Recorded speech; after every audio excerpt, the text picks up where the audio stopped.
আসসালামু আলাইকুম everyone, welcome back to my channel Khadija's creative world. আমি আজকে আপনাদেরকে ইউনিক একটি চুড়ির ডিজাইন দেখাবো, কিন্তু তার আগে এই পায়জামার ডিজাইন কেন দেখাচ্ছি জানেন? কাস্টমার আমাকে এই পায়জামার একটা অর্ডার দিয়েছিল। আমি এই কাস্টমাইজ প্রোডাক্টের অর্ডার নিয়ে থাকি, তা তো আপনারা ভালো করেই জানেন। তো আমি এআইকে যখন এই পায়জামার ছবিটা দিলাম, তো এআই আমাকে এই ডিজাইনটা দিল। তো আমি এখন ভাবতেছিলাম যে এই ডিজাইনটা তো করা সম্ভব নয়, তাই আমি এখানে চিকন বালা নিয়েছি 4 পিস এবং মোটা চওড়া চুড়ি নিয়েছি 3 পিস। তো এখানে আমি জাস্ট এটার উপর ডিপেন্ড করে, এআই এর ডিজাইনের উপর ডিপেন্ড করে আমি এখানে খাতায় একটা খরচা করে আর্ট করে নিয়েছি যে ডিজাইনটা কেমন হলে দেখতে ভালো লাগবে। তো এআই আমাকে 3টি কালারের ফুল, আমি যেহেতু পায়জামাতে এখানে 3টি কালারের ফুল ব্যবহার করেছি, একদম হলুদ, আকাশি এবং লাল কালারের। তো এখানে আমি এই জন্য 3টা মোটা চুড়ি নিয়েছি, যে 3টা চুড়িতে 3টা মোটা চুড়িতে আমি 3টা ফুলের কাজ করব। এবং এআই আমাকে মোটা চুড়িতে যেই ফ্রেঞ্চ নট এবং আমি যেই জলপাই কালারের সুতা দিয়ে লেজি টেজি স্টিচ দিয়ে পাতার একটা আর্ট করেছি, পাতার কাজ করেছি। তো এটা আমি চিকন চুড়িতে দিব। তো এখানে প্রথমত আমি চুড়িতে কাপড়, কালো কালার কাপড় পেঁচিয়ে নিচ্ছি। তো কাপড় পেঁচানো, তারপরে কাপড় কিভাবে পেঁচাইতে হয়, সুতা কিভাবে পেঁচাইতে হয়, এর টিউটোরিয়াল ভিডিও কিন্তু আমার চ্যানেলে অনেকবার দেয়া আছে। আমি আপনাদেরকে অনেকবার এটি শিখিয়েছি যে কাপড় কিভাবে পেঁচাবেন, কিভাবে চুড়িতে সুতা পেঁচাবেন। তাও যদি আপনারা কেউ দেখে না থাকেন, তাহলে আমার চ্যানেলটি ভিজিট করে ভিডিওটি দেখার জন্য অনুরোধ রইল। তো এখানে প্রথমে আমি কাপড়টা ভালো করে পেঁচিয়ে নিয়ে এক্সট্রা কিছু অংশ রেখে আমি কেটে নিচ্ছি এবং ভালো করে গ্লু লাগিয়ে নিয়ে প্রথমে মাথাটা আমি একটা ভাঁজ দিয়ে নিব, এরপরে আমি চুড়িতে লাগিয়ে নিব। তো এভাবে চেপে চেপে লাগাইলেই কিন্তু হয়ে যায়। আর ফেব্রিকগুলো দিয়ে কাপড়ের উপরে কিন্তু ফেব্রিকগুলো ইউজ করার চেষ্টা করবেন, কারণ ফেব্রিকগুলো, এর আগেও আমি বলেছি, ফেব্রিকগুলো শুকায় গেলে কিন্তু এটা তাও তেমন একটা বোঝা যায় না। কিন্তু P6000 বা 7000 গ্লু যখন দেবেন, এটা একদম কালো কাপড়ের উপর সাদা হয়ে থাকে, দেখতে খুবই বিশ্রী দেখায়। তো আমার চুড়িটিতে প্রতিটাতে কাপড় পেঁচানো হয়ে গেছে, এবার আমি কাজে চলে যাচ্ছি। এখানে আমি চিকন চুড়ি রেডি করে নিয়েছি। তো চিকন চুড়িতে 2টাতে আমি লাল কালার দিয়েছি এবং 2টাতে আমি এটা কাঠালি কালার দিয়েছি। তো যেহেতু আমাকে মাঝখানে যেই ডালগুলো ছিল এটা গোল্ডেন কালারের ছিল, এই জন্য আমি এখানে মোটা জরি সুতাটা ব্যবহার করেছি। মোটা জরি সুতা দিয়ে আমি এখানে ফ্লাই স্টিচ করে নিচ্ছি। ফ্লাই স্টিচটাও আমি এর আগের অনেক ভিডিওতে টিউটোরিয়ালে আমি দেখিয়েছি ফ্লাই স্টিচ কীভাবে করতে হয়। তো এই ফ্লাই স্টিচটি মূলত আমি এই চুড়িতে ডাল হিসেবে দিয়ে নিচ্ছি। তো ছোট ছোট করে আমি এই ফ্লাই স্টিচগুলো দিয়ে নিব। আমার হাতের দিকে একটু ভালো করে লক্ষ্য করলেই আপনারা বুঝতে পারবেন আমি কিভাবে ফ্লাই স্টিচটি দিচ্ছি। এবং ফ্লাই স্টিচ দেওয়া হয়ে গেলে আমি এখানে শেষের দিকে এসে একদম গোড়াতে 2-1 বার সেলাই তুলে একটু সিকিউর করে নিব। নেওয়ার পরে সুইটা আমি একটু দূরে তুলে নিয়ে সুতাটা কেটে নিব।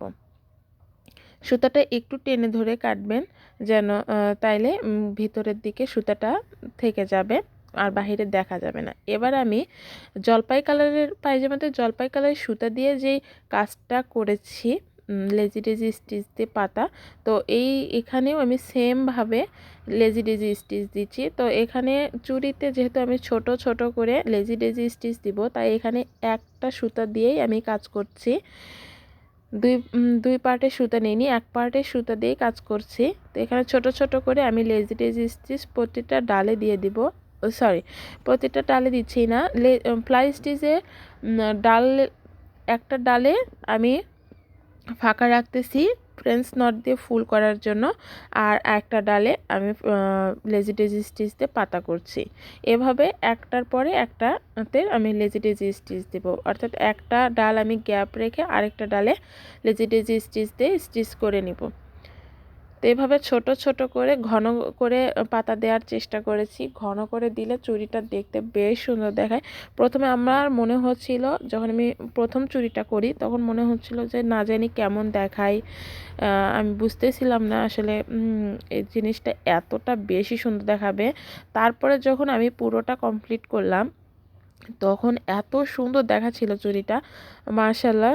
আপনারা যদি সামনে থেকে দেখেন তাহলে খুবই ভালো। আমি বলবো আপনারা এই চুড়িটা চাইলে বাসায় ট্রাই করে দেখতে পারবেন, অসম্ভব রকমের সুন্দর, এবং এটা আপনি বিভিন্ন ড্রেসের সঙ্গেও ম্যাচ করে পরতে পারবেন।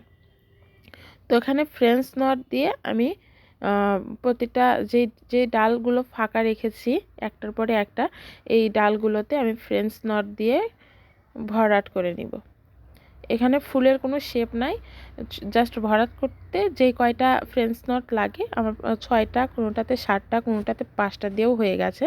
তো ঠিক এইভাবে আমি ফ্রেঞ্চ নট দিয়ে নিচ্ছি। তো ফ্রেঞ্চ নট দেওয়ার জন্য কিন্তু এখানে আমি 2 পাটের সুতা ব্যবহার করেছি।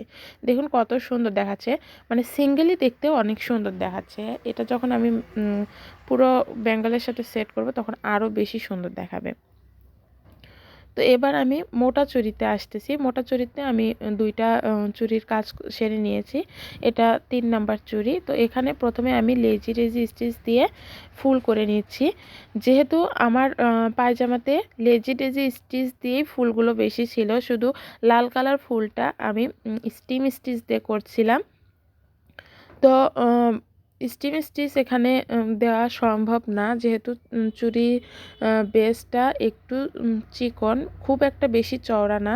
এই জন্য আমি সবগুলো ফুলই লেজি স্টিচ দিয়ে করছি। এবং দেখুন আমি পরের ফুলে যখন যাচ্ছি তখন সুতাটা এইভাবে সুন্দর করে ভিতর দিয়ে নিয়ে তারপরে আবারও ছোট ছোট করে লেজি স্টিচ দিয়ে আমি ফুলগুলো করে নিচ্ছি।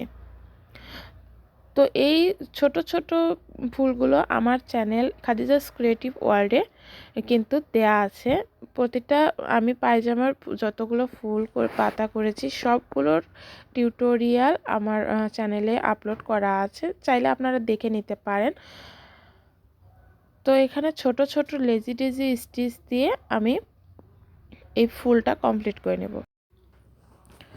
আপনারা চাইলে আমাদের ফেসবুক পেজ খাদিজাস ক্রিয়েটিভ ওয়ার্ল্ডে বিভিন্ন ধরনের হ্যান্ডমেড কাস্টমাইজ প্রোডাক্ট অর্ডার করতে পারেন। আমরা বিভিন্ন ধরনের সুতার কাজের পাঞ্জাবি, হ্যান্ড পেইন্ট পাঞ্জাবি, সুতার কাজের জামা, সুতার কাজের শাড়ি, অর্থাৎ আপনাদের পছন্দ অনুযায়ী কালার ডিজাইন কাস্টমাইজ করে যে কোনো হ্যান্ডমেড প্রোডাক্টের অর্ডার নিয়ে থাকি। আপনারা চাইলে আমাদের ফেসবুক পেজ খাদিজাস ক্রিয়েটিভ ওয়ার্ল্ডে অর্ডার করতে পারেন। আর আমাদের চুড়ির যে চ্যানেল পেজটা আছে সেটার নাম হলো বেঙ্গল বাড়ি চুড়ির বাড়ি, ওখানেও আপনারা চাইলে চুড়ির কাস্টমাইজ অর্ডার করতে পারেন। আমরা পাইকারি এবং খুচরা 2 ধরনেরই অর্ডার নেই। আলহামদুলিল্লাহ আমাদের মোটামুটি ভালো অর্ডার আসে, আপনারা চাইলে অর্ডার করতে পারেন। তো এখানে আমার ফুলটা করে নেওয়া হয়ে গেলে আমি এখানে সবুজ কালার সুতা দিয়ে, যেহেতু আমি পায়জামাতে 2টা সুতারই ইউজ করছিলাম, লেজি স্টিচ দিয়ে যেই ছোট ডালগুলো পাতাগুলো করছিলাম, এবং বড় ডাল পাতার জন্য আমি সবুজ কালার সুতা ব্যবহার করছিলাম। এই জন্য আমি বড় ফুলের সাথে সবুজ কালার সুতা ম্যাচিং করে দিয়েছি। তো সুতা কিভাবে শুয়ে তুলতে হয় এবং কিভাবে আমি কাটতেছি এটা একটু ভালো করে লক্ষ্য করেছেন নিশ্চয়। তাও বলছি, একটু দূর থেকে সুতাটা তুলবেন, দূর থেকে ভিতর দিয়ে সুতাটা তুলবেন এবং আবার সিকিউর করে নেবেন প্রথমে 2-1টা স্টিচ দিয়ে, তারপরে আপনার কাজটা শুরু করবেন। এবং যখন আপনি সুতাটা কাটবেন তখন আবার ভিতর দিয়ে একটু দূরে নিয়ে গিয়ে সুতা একটু হালকা টেনে ধরে সুতা কাটলে সুতা ভিতর দিকে অটোমেটিকলি চলে যাবে, আপনার আর আলাদা করে ভিতরে গুজে দিতে হবে না। তো তারপরে আমি এখানে পাতা সেলাই দিয়ে নিচ্ছি। পাতা সেলাই তো আপনারা আশা করি সকলেই মোটামুটি জানেন। ছোট ছোট করে আমি এখানে পাতা সেলাই দিয়ে নিচ্ছি। আমি কিন্তু এবড়ো করে দিচ্ছি না, পাতার যে শেপ হয় সেটাই দিচ্ছি। আমি এখানে ফ্রি হ্যান্ডে সেলাই করছি, এখানে আমি আর্ট করে নেই নাই। এখানে শুধু ঢেউ ঢেউ করে সেলাইটা করছি আমি। এই যে ডালটা আছে এই ডালের এক পাশে 2টা পাতা দিচ্ছি, এক পাশে একটা পাতা দিচ্ছি। যে পাশে 2টা পাতা দিচ্ছি পরের ডালে গিয়ে আমি সেই পাশে একটা পাতা দিচ্ছি এবং একটা ডাল দিচ্ছি, কারণ আমি এখানে সিকোয়েন্সও ইউজ করব। যেহেতু আমি পায়জামার ফুলের মাঝখানে সিকোয়েন্স ইউজ করছি, তো এখানে এই কারণে আমি সিকোয়েন্সও ইউজ করব। কিন্তু এখানে আমি সিকোয়েন্স সুতা দিয়ে ইউজ করছি না, যেহেতু সুতার কাজ অনেক পড়ে গেছে। আমি এখানে আঠা দিয়ে ইউজ করব। সিকোয়েন্স আঠা দিয়ে ইউজ করলেও এটা সহজে কিন্তু খুলে আসে না, একটু বেশি করে আঠা দিলেই হয়। তো এখানে আমি ছোট ছোট ফ্ল্যাট সিকোয়েন্সগুলো নিয়েছি গোল্ডেন কালারের। এবার আমি এখানে ফেব্রিকগুলো দিয়ে ফুলের মাঝখানে এবং যেই এক পাশে ফাঁকা রেখেছি ডালটা সেখানে বেশি করে গ্লু দিয়ে নিচ্ছি, এবং এছাড়াও যেখানে যেখানে আমার মনে হয়েছে যে এখানে ফাঁকা দেখাচ্ছে সেখানে সেখানে আমি একটা করে সিকোয়েন্স বসিয়ে দিয়েছি। তো এইভাবে মূলত আমি পুরো চুড়ির কাজটা কমপ্লিট করেছি, এবং চুড়ির যে ফাইনাল লুকটা হয়েছে মাশাআল্লাহ, আপনারা দেখলে আপনারাও খুব পছন্দ করবেন আমার এই ডিজাইনটা ইনশাআল্লাহ। তো এখানে আমি শুয়ের মাথায় একটু হালকা আঠা ভরিয়ে নিয়েছি এবং তারপরে এর সাহায্যে আমি সিকোয়েন্সগুলো তুলছি। অবশ্যই শুয়ের মাথায় শুয়ে দিয়েই করেন আর যে কোনো কাঠি দিয়েই করেন না কেন, সামান্য একটু আঠা ভরিয়ে নেবেন। যদি আঠা বেশি ভরে তাহলে কিন্তু ওই সুই বা কাঠি থেকে সিকোয়েন্সটা যেখানে লাগাবেন সেখানে লাগবে না, শুয়ের সাথে বা কাঠির সাথে আটকে থাকবে। তো সামান্য একটু লাগিয়ে নেবেন যেন কোনো মতে ধরা যায়। তো দেখুন এইভাবে আমি সিকোয়েন্সগুলো বসিয়ে নিয়েছি, এবং এই আঠাটা শুকাইতে প্রায় আধা ঘন্টার মতো সময় লাগে। কিন্তু যেহেতু আমি ছাদে ভিডিওটা করছিলাম, তো রোদ চলে যাচ্ছিল, আলো চলে যাচ্ছিল, বিকেল টাইমে করছিলাম, এই জন্য আমি আঠা সহই ভিডিওটা কমপ্লিট করে নিয়েছি। এবং লাস্ট ফিনিশিংয়ে এই জিনিসটা কিন্তু অবশ্যই অবশ্যই হ্যান্ড এমব্রয়ডারি চুড়িতে করবেন। গ্যাস লাইট দিয়ে একটু হালকা সেঁকে নেবেন।